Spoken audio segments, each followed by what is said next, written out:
ஸ்ரீராம். என்னோடய யூடியூப் பார்க்குறவங்க லைக் பண்ணுங்கள், ஷேர் பண்ணுங்கள், சப்ஸ்கிரைப் பண்ணுங்கள். இன்றைக்கி நாகராஜ் சுவாமிகள் ஒரு வீடியோ போட்டிருக்காரு. அதை பார்த்தப்போ உண்மையிலே மனசுக்கு ரொம்ப வருத்தமாக இருந்தது. இது இப்போ நாட்டு நடப்பு எப்படி இருக்குதுன்னு பார்த்தீங்கன்னா, ஸ்கூல் படிக்கிற பசங்க 100% இருக்காங்கன்னா இல்லை 20% 30% பசங்க வந்து கஞ்சா அடிக்கிறாங்க, ட்ரக்ஸ் யூஸ் பண்ணுறாங்க.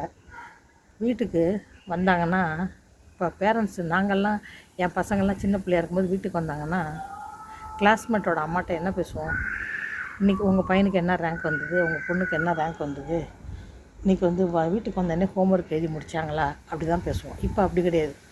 உங்கள் பையன் கஞ்சா அடிக்காமல் வந்தானா, உங்கள் பொண்ணு கஞ்சா அடிக்காமல் வந்தாலா, ட்ரக்ஸ் யூஸ் பண்ணாமல் உருப்படியாக வீட்டுக்கு வந்தாலா அப்படின்னு பேசிக்கிற அளவுக்கு இப்போ நிலமை இருக்குது.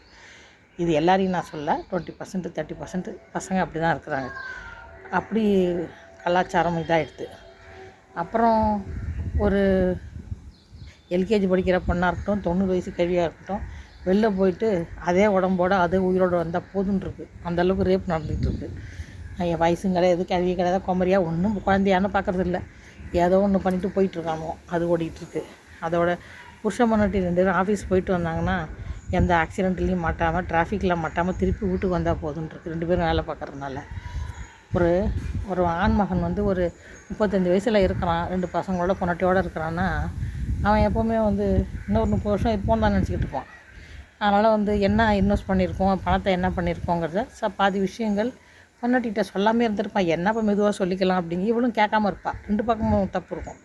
அது என்னாச்சுன்னு பார்த்தீங்கன்னா, ஏன்னா செல்ஃபோன் வந்தோடனே அவங்க செல்ஃபோன் நோண்டிகிட்டு உட்காந்துருக்கோம். பேசுறது கூட கம்யூனிகேஷன் குறைஞ்சி போயிட்டதுனால சரி தெரிஞ்சுக்கலாம் போ, அப்படியே இங்கே புருஷனை சொல்கிறதுக்கு வந்தால் கூட பொண்டாட்டி நான் அப்புறமா கேட்டுக்கலாம் விடுங்க, இப்போ என்ன அர்ஜென்ட்டு அப்படின்ற மாதிரி ஆகிடும்.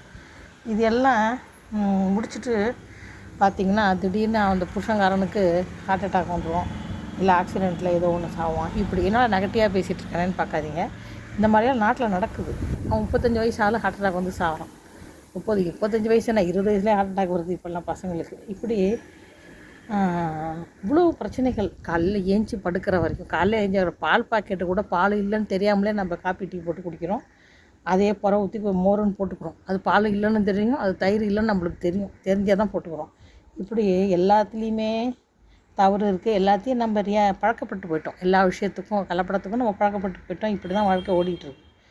40 வயசு ஆனவங்களுக்கே முட்டி வலி, கை கால் வருது. அது லேடிஸ்க்கும் வருது, ஜென்ஸுக்கும் வருது. அதில் இன்னொரு தமாஷ் என்னன்னு பார்த்திங்கன்னா, பிபிக்கு, கொலஸ்ட்ராலுக்கு எல்லாத்துக்கும் மாத்திரை போட்டுக்குவோம். நான் சாப்பிட்டுட்டு அரை மணி நேரம் கழிச்சு போட்டுக்கலான்னு நினச்சிட்டு ஏஞ்சி போட்டுக்கலான்னு ஏந்திச்சு போகும்போது பார்த்தா போட்டுக்கிட்டோன்னா இல்லைன்னு ஒரு சந்தேகம் வந்துடுது. வந்தோடனே ஒரு வேளை போடாமல் வந்துட்டாலும் பரவாயில்ல, 2வது தடவை போட்டு பிபி ரொம்ப டவுனாக விட்டால் என்ன பண்ணுறதுன்னு பயந்துக்கிட்டு போடாமலே விட்ட நாட்கள் கூட உண்டு. அதை மாதிரிலாம் பிரச்சனை இருக்குது. ஏன்னா நம்மளுக்கு வீட்டில் அவ்வளோ பிரச்சனை இருக்குது. அவ்வளோ வந்து அது வந்து அதோடு இல்லாமல் இப்போ எத்தனை பேர் இப்போ ஜாயின்ட் ஃபேமிலி சிஸ்டம் கிடையாது. அப்பா அம்மா ஒரு பக்கம் இருப்பாங்க, அப்பா அம்மா இல்லைனா யாரோ ஒரு சிங்கிள் பேரண்ட் கூட இருப்பாங்க. அவங்கள நீங்கள் எத்தனை பேர் ஃபோன் பண்ணி இந்த அம்மா எப்படி இருக்க, சாப்பிட்டியா, அப்பா மாத்திரை போட்டுக்கிட்டியான்னு எத்தனை பேர் கேட்டிருப்பீங்க? கேட்டிருக்க மாட்டீங்க. தினம் ஃபோன் பண்ணி பேசுகிறோம் பேரண்ட்ஸுக்கிட்டங்கிற பழக்கம் நிறைய பேருக்கு இல்லை. இவ்வளோ பிரச்சனை ஓடிக்கிட்டுருக்கு. அதோடு இல்லாமல் முக்கியமான விஷயம், நான் சிதம்பரத்தில் வந்து 6th கிளாஸ்லேருந்து இப்போ வரைக்கும் ஒரு 4-5 வருஷத்துக்கு முன்னாடி வரைக்கும் கிட்டத்தட்ட 30-40 வருஷமானு வச்சுங்க, வந்து அந்த ஊரில் பிறந்து வளர்ந்து அந்த ஊரில் கல்யாணம் பண்ணிட்டு இங்கே ஹைதராபாத்துக்கு வந்திருக்கோம். அதில் வந்து அந்த 4 வீதி இருக்குது பாருங்கள், நடராஜா கோயில் போகிற 4 வீதி. அது போகிற வழியில் அந்த ரோடு எனக்கு சரியாக பேர் மறந்து போயிடுது. அதில் வந்து இந்த தார் ரோடுன்னு எந்த ஜென்மத்தில் போட்டாங்க, அதுக்கு மேலே பார்த்திங்கன்னா சரியாமல் போடாமல் விட்டு மண்ணும் மணலும் வந்து ஒரு மாதிரி கல்லெல்லாம் பேர்த்துக்கிட்டு அங்கங்கே கல்லெல்லாம் நடந்திங்கன்னா நடக்கவும் முடியாது, கல்லெல்லாம் குத்தும் காலில். அது என்ன ரோடுன்னு தெரியாத மாதிரி ஒரு ரோடு இருக்குது அந்த இடத்துல. அதை மாதிரி ஒரு ரோடு. அதை தாண்டி தான் நாங்கள்லாம் படிக்கும்போது சைக்கிளில் போவோம். அவ்வளோ கஷ்டப்படுவோம் அந்த ரோட்டில் சைக்கிள் ஓட்டுறதுக்கே. அவ்வளோ சுத்தமாக நடக்கவும் முடியாது, அந்தளவு கல் குண்டும் குழியுமா இருக்குது. இன்னைய வரைக்கும் 30, 40, 50 வருஷமாக அங்கே இருக்க எந்த ஒரு பொலிட்டீஷியன் எம்எல்ஏ ஆகட்டும், எம்பி யாராக இருக்கட்டும் அந்த ரோடை சரி பண்ணவே இல்லை. அப்படி தான் இருக்குது. அது மாதிரி இருக்குது. அது மாதிரி பிரிட்ஜு கட்டுறாங்க. பிரிட்ஜு கட்டினா அது வந்து என்னைக்கு இடிச்சிக்கிட்டு விழுமோ தெரியாது. பாம்பன் பாலன்றாங்க. எவ்வளவோ நம்ம அந்த காலத்தில் கட்டினதெல்லாம் நல்லா தான் இருக்குது. இப்போ கட்டினாங்கன்னா அடுத்த வருஷமே ஒரு மழைக்கு இடிச்சிக்கிட்டு விழுவுது.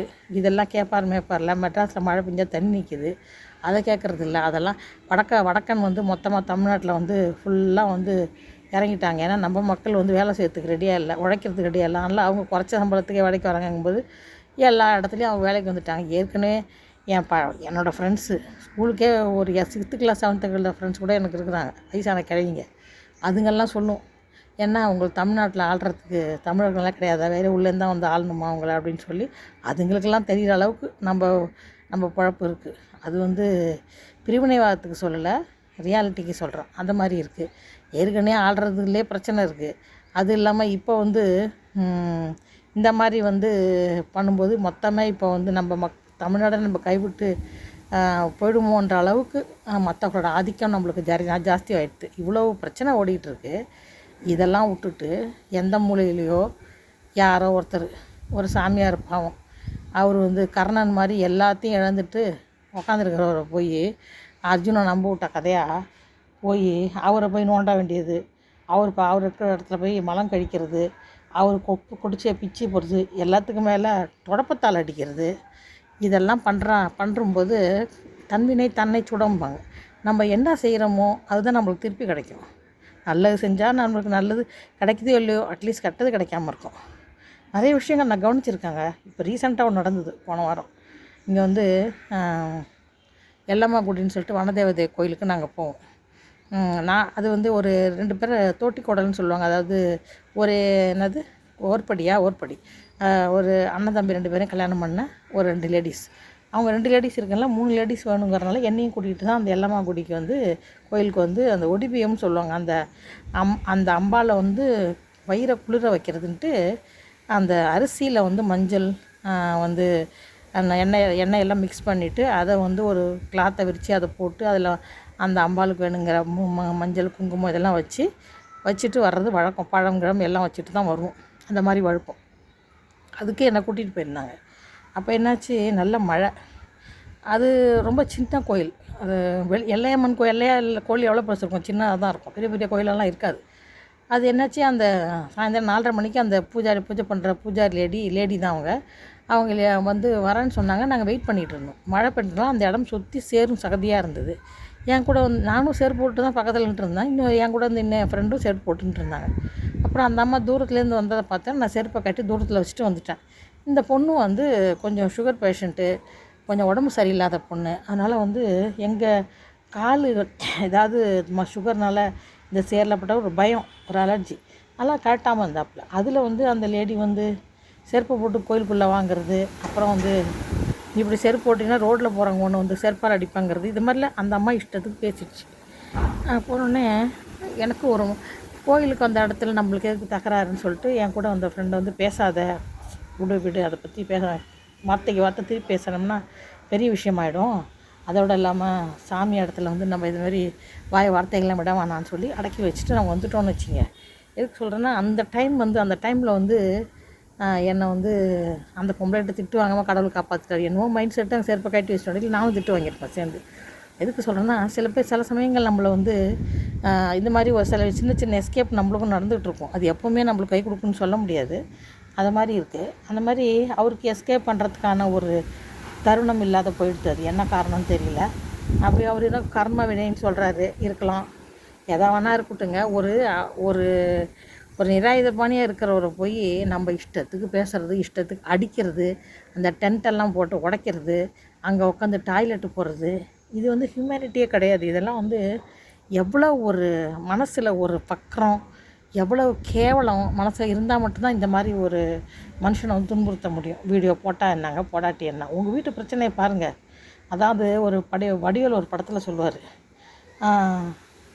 என்னமோ சரியாக அந்த சொல்லத்துக்கு நான் விருப்பப்படலை, அந்த மாதிரி ஒரு இது, பொண்டாட்டியை பாரியா அடுத்தவங்களை பற்றி பேசாதுன்ற மாதிரி ஒரு இது வரும். அது மாதிரி நம்ம பிரச்சனையை வீட்டில் நம்ம பசங்களை, நம்ம பொண்டாட்டியை, நம்ம பேரண்ட்ஸை, கூட பிறந்தவங்கள, எல்லாத்தையும் ஃப்ரெண்ட்ஸை, இவங்களோட நீங்கள் வந்து கரெக்டாக இருக்கீங்களா, ஷேர் பண்ணுறீங்களா, அவங்க நல்லா பார்த்துக்கிறீங்களா, அவங்க நல்லபடியாக இருக்காங்களா, உங்கள் வீட்டு பிரச்சனையை பாருங்கப்பா. அடுத்தது நாட்டு பிரச்சனைக்கு போகலாம். மூளையில் உட்காந்துருக்கிறவரை பிடிச்சிக்கிட்டு வம்பு இழுத்துக்கிட்டு அவனை ஊரை விட்டே போகிறாங்கிற நிலைமை கொண்டாந்து விட்டுட்டீங்க. இவ்வளோ எல்லாத்துக்கும் மேலே இப்போ என்ன மாதிரி 50 வயசுக்கு மேலே தன்னை கிழவிகள்லாம் இருக்கும்னு வச்சுங்க. இவ்வளோ பேசுகிறீங்களே, இவ்வளோ அவரை போட்டு ஹராஸ் பண்ணுறீங்க. அவர் இருக்கிற இடத்துல போய் மோஷன் போகிறீங்க, டென்ட்டை உடைக்கிறீங்க, அப்புறம் வந்து தொடப்பத்தால் அடிக்கிறீங்க, இவ்வளோ பண்ணுறீங்கல்ல.